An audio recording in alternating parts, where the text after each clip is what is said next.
Rapaz, senhor... Ixi, Jesus. Comecei errado. Gaguejo não, gaguejo não.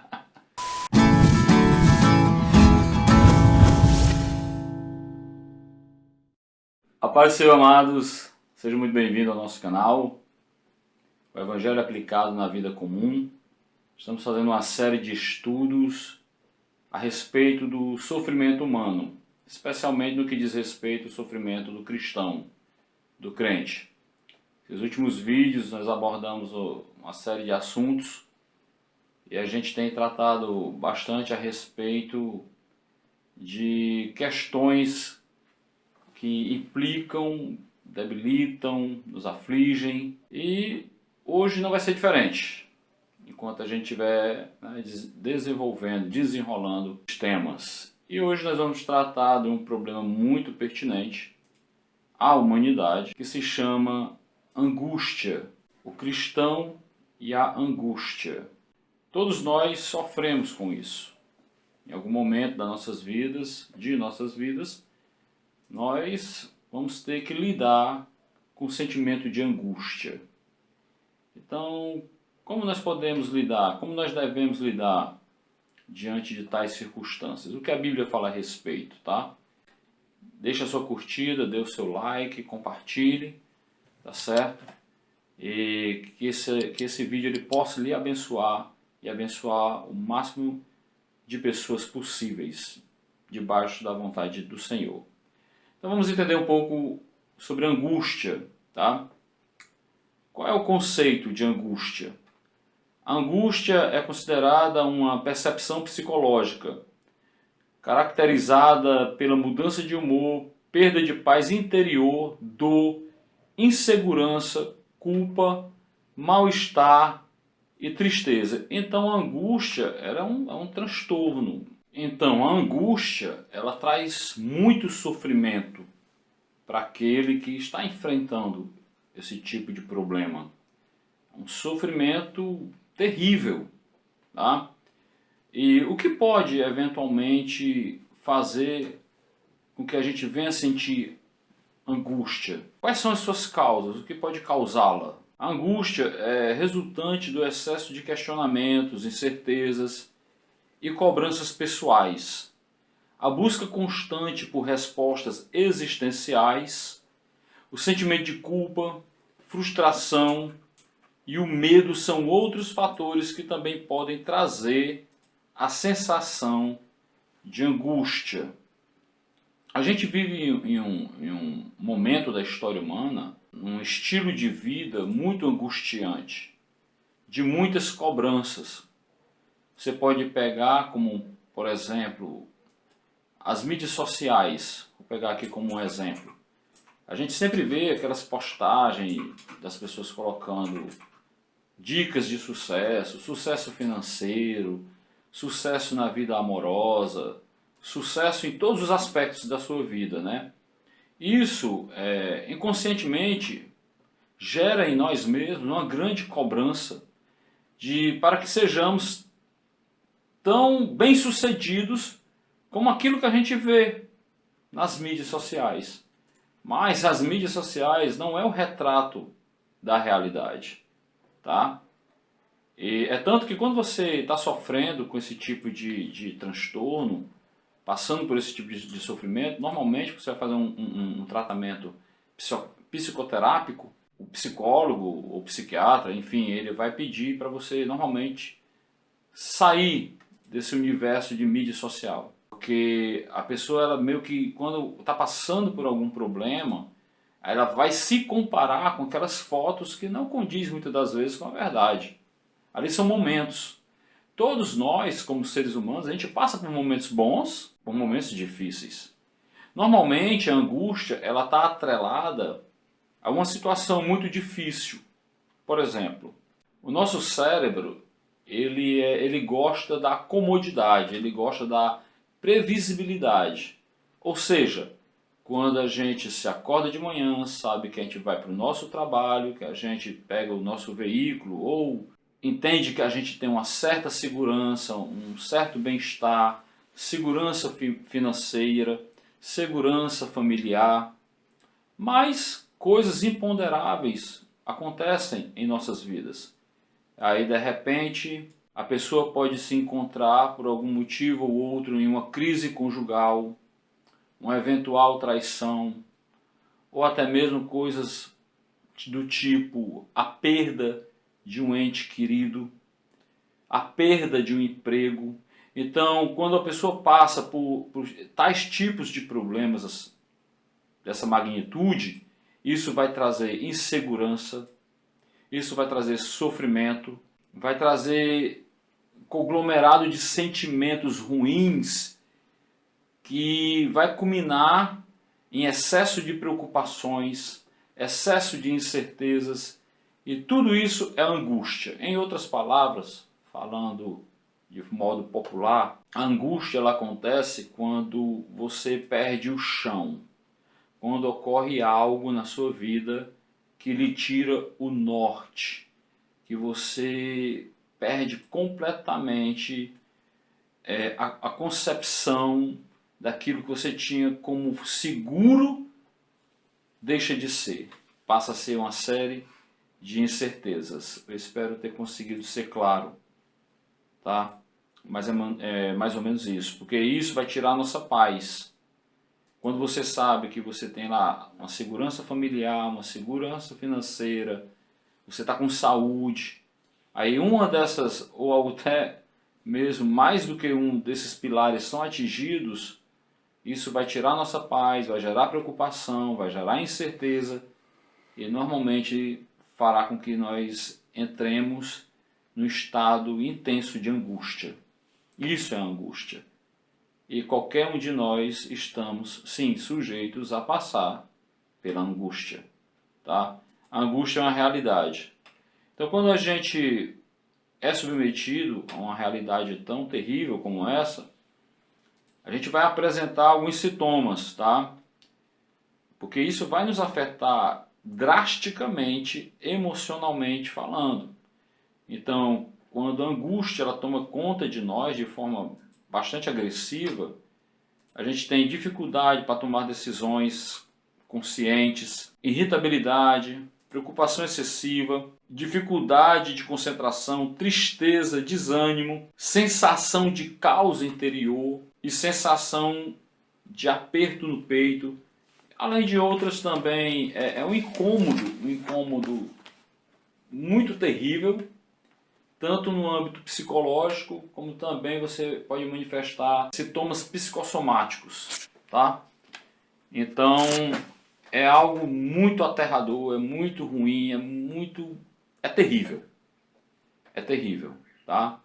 Então, como a gente está tratando desse assunto, eu não poderia deixar de falar de um filósofo que eu gosto demais, filósofo, pastor e teólogo do século XIX, que é conhecido por ser o pai do existencialismo, porque a angústia ela está muito diretamente ligada à questão da nossa existência, tá?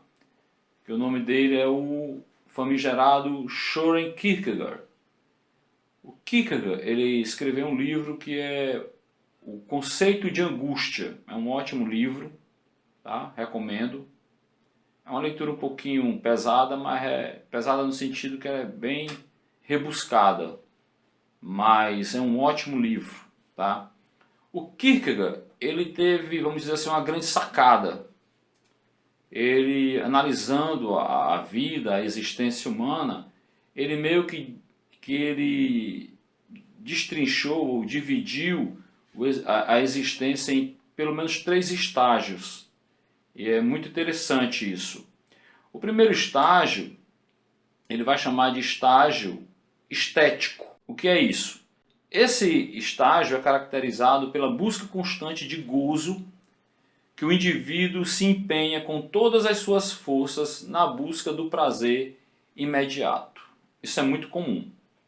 Tá? A pessoa ela tem um sentimento de angústia. Eu falei aqui que a angústia ela pode vir de traumas, mas até o final do vídeo eu vou explicar que a angústia ela pode vir de forma também meio que de forma impensada. A gente fica com aquela sensação de vazio, aquela sensação de falta de significado da vida, tá? E é muito aplicável aqui para o caso do que o Kierkegaard está abordando. Por exemplo, tem pessoas que ela ficam com aquele vazio, aquela sensação de vazio na vida, aí ela estabelece algo no seu coração, tipo, eu vou viver a vida, eu vou curtir, eu vou namorar, eu vou ter vários parceiros, eu vou ganhar muito dinheiro, eu vou fazer isso, eu vou fazer aquilo. Isso aqui é o que o Kierkegaard chama de o primeiro estágio, que é o estágio estético, tá? E aí ele vive um hedonismo, na verdade, numa busca incessante por prazer. Eu gostaria de deixar aqui relatado que eu penso que eu já vivi bem essa fase, desde a minha adolescência até os 34 anos, mais ou menos. Eu tinha esse posicionamento, eu acreditava que a felicidade ela se consistia em fazer tudo que lhe der na telha. Deu vontade de fazer, faça. Só que o Kierkegaard ele vai dizer que a pessoa, com o passar do tempo, isso é uma bem verdade, pelo menos para mim foi uma grande verdade, ao passar do tempo ela vai compreender que na verdade aquilo não está preenchendo o seu vazio. Tá? Aquelas curtições, se achar, sei lá, o conquistador, ele vai usar a figura do Dom Juan. Achar que vai encontrar preenchimento no sexo pelo sexo, no dinheiro pelo dinheiro, no prazer pelo prazer. Isso vai gerar na pessoa um desespero, segundo Kierkegaard. E ele vai entender que aquilo não está suprindo, não está tapando aquele vazio, aquele buraco que ele tem na alma. Aí ele pode evoluir para um segundo estágio, que é o estágio ético, né? No estágio ético, ele é caracterizado pelo regramento da vida, pela busca do viver segundo a lei moral, pelas leis aceitas pela sociedade em que se vive, ou seja, a pessoa ela entende que ela vai preencher a sua angústia sendo uma pessoa moralista, uma pessoa reta, uma pessoa justa dentro dos conceitos humanos, né? Uma pessoa muito dentro da lei, toda regrada, toda certinha, mas Kierkegaard vai dizer que quando a pessoa, se ela fizer mesmo uma análise bem profunda de si mesma, ela vai ver que ela não é tão boa assim, ela vai ver que ela não é tão ética assim, ela vai ver que ela tem pensamentos ruins, vontades não muito agradáveis e por aí vai. E isso vai fazer com que a pessoa se desespere mais uma vez. Então a pessoa não conseguiu preencher a angústia naquele momento de hedonismo e também não vai conseguir nesse segundo estágio, que é o estágio ético. Aí o Kierkegaard ele vai falar de um terceiro estágio, que é o estágio religioso. Ele é caracterizado pela fé e pela relação do indivíduo para com Deus. Ele age não mais por obediência em normas e costumes, mas por amor a Deus. É claro que ele é teólogo, inevitavelmente trazer essa questão da angústia para uma perspectiva teológica, para uma perspectiva bíblica. Então, em poucas palavras, o que eu compreendo que o Kierkegaard quer dizer, e eu vejo muita verdade nisso, é que no primeiro momento a pessoa pode buscar nos prazeres, no sexo, nas curtições, nas bebedeiras, nas drogas ilícitas, seja lá no que for, suprir aquele vazio, né? Preencher aquele vazio, aquela angústia existencial.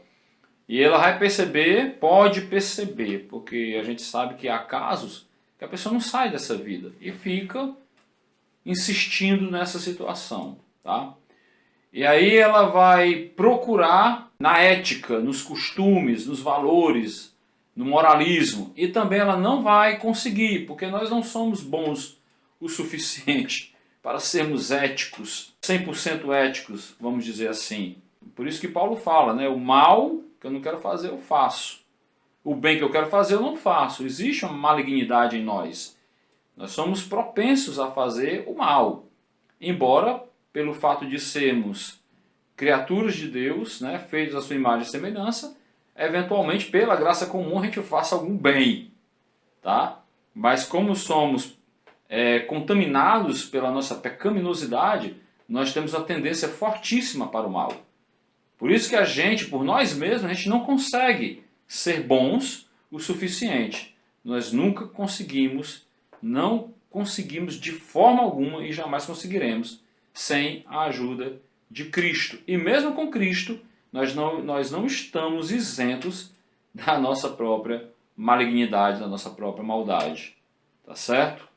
Então Kierkegaard ele vai dizer que para que o homem ele tenha esse vazio preenchido, ele vai chamar isso de salto na fé. A gente precisa realizar um salto na fé, em que o indivíduo escolhe se posicionar, ou melhor, posicionar a sua subjetividade perante o absoluto, em um encontro solitário com Deus, em uma experiência solitária com Deus.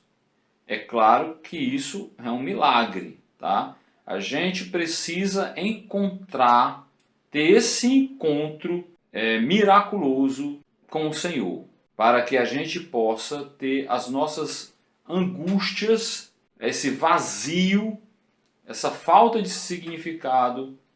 É Deus quem vai dar a devida preencher esse buraco. Tá certo, pessoal? A Bíblia ela é repleta de textos que tratam da angústia, especialmente nos Salmos, tá? Então, e eu como cristão, como que eu devo avaliar essa questão? Há muitos casos na igreja, há muitos casos que a pessoa está levando uma vida, vamos lá, boa, está tudo bem, e de repente ela pode ser acometida de uma tragédia, ou um problema conjugal sério. Essas coisas tiram a paz do cristão. E é algo que é muito difícil da gente lidar.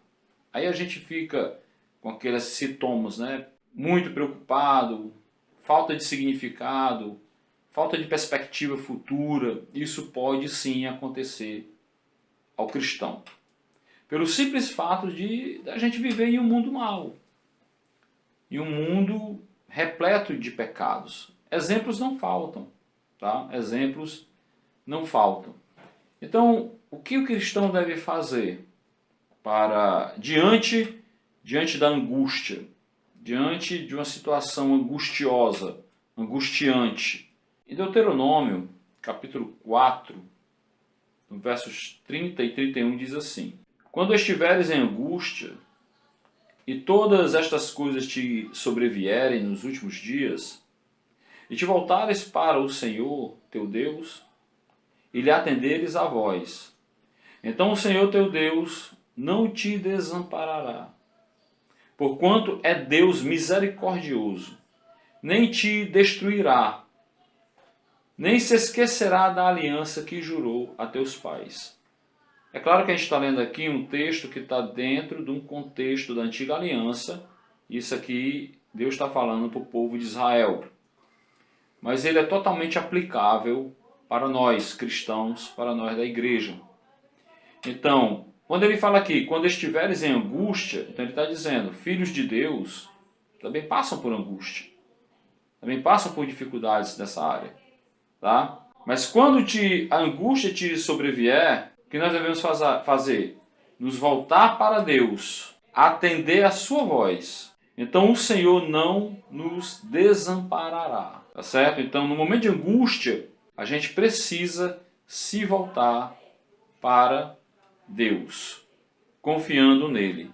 O Salmo 31, verso 7 diz assim: eu me alegrarei e regozijarei na tua benignidade, pois tem visto a minha aflição, conhecestes as angústias de minha alma. Se eu fosse ler todos os textos, todos os versículos que tratam de angústia na vida do Filho de Deus, eu acho que eu ia ficar aqui com Francisco até meia-noite de hoje, pelo menos. Então, a angústia é algo inerente é algo que faz parte do nosso caminhar. Nunca, jamais se sinta que você é culpado no sentido de você, pelo fato de estar sofrendo com angústia, achar que é por causa de um pecado específico. Claro que o pecado, segundo o próprio Kierkegaard, a relação pecado e angústia está diretamente ligada e relacionada. E de fato é verdade. Por conta da nossa pecaminosidade, por isso sentimos angústias. Por isso nós somos acometidos pela angústia. Então nós não estamos como cristãos isentos da angústia. Tá certo? Mas existe um caminho, existe uma solução para a angústia, que é buscar em Cristo. Não buscar nos prazeres da carne, nem na bebida, nem no sexo desregrado, na prostituição. O mundo está aí porque dessa maneira, afogado na iniquidade, porque o coração do homem é um coração angustiado, é um coração que busca preencher esse vazio existencial. Eu gostaria de finalizar, já estamos finalizando, indo para o fim, de ler aqui muito brevemente um versículo que eu gosto muito, que se encontra no livro de Eclesiastes, capítulo de número 3, no versículo de número 11, que diz assim: tudo fez Deus formoso no seu devido tempo, e também pôs a eternidade no coração do homem, sem que este possa descobrir as obras de Deus, que Deus fez desde o princípio até o fim. O pregador está dizendo que Deus colocou a eternidade, aqui no hebraico é olam. Eu sei que em algumas bíblias vai ter outras traduções, mas olam está relacionado à eternidade. Então Deus colocou a eternidade no coração do homem. Então existe um buraco do tamanho da eternidade em nossos corações. O homem só vai preencher esse buraco, dar significado, dar um verdadeiro significado real à sua vida, quando esse buraco for preenchido com algo semelhantemente eterno. E só existe um que pode preencher esse buraco que há em nossos corações. E este um é o Senhor Jesus, e este um é o nosso Deus, o Deus Trino. Quando Ele preenche esse buraco, Ele dá sentido, Ele dá um real significado às nossas vidas. Mas isso também não quer dizer que nós não iremos passar por angústias, eventuais angústias, aflições e tribulações. Mas quando nós temos e entendemos o verdadeiro significado de nossas vidas, por meio do Senhor, o fardo, de fato, fica muito mais leve. Ele suportará as nossas angústias, as nossas aflições. Amém, irmãos? Que Deus nos ajude, que Deus te abençoe. Compartilhe esse vídeo, dê o seu like, se inscreva no canal, toque lá no sininho para chegar mais todos os vídeos que a gente está lançando aqui semanalmente para vocês, tá? Compartilhe com alguém que está precisando ouvir essa mensagem, essa palavra. O Senhor é bom e Ele cuida de nós. Crê nisso. Que Deus abençoe a todos e até mais.